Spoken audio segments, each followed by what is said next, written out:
আমার আপনার নবীর অনেক সুন্নাত আছে, যে অনেক সুন্নাত, যদি একটা একটা করে সুন্নাত যদি বলি যে সময় শেষ হয়ে যাবে, নবীর সুন্নাত বলে শেষ করা যাবে না।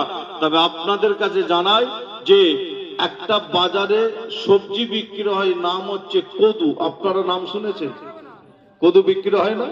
যে এই কদু, অনেকে আবার বলেন লাউ। এই লাউ কদু আমার আপনার নবী খেতে পছন্দ করতেন। হাদিস শরীফের মধ্যে পাওয়া যায় আল্লাহর রাসূল কদু খেতে পছন্দ করতেন।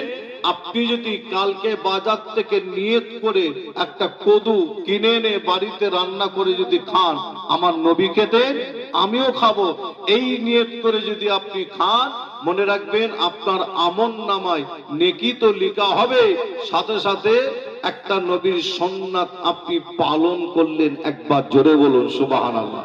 আরো জোরে হবে না? তাহলে সুন্নাত অনেক আছে।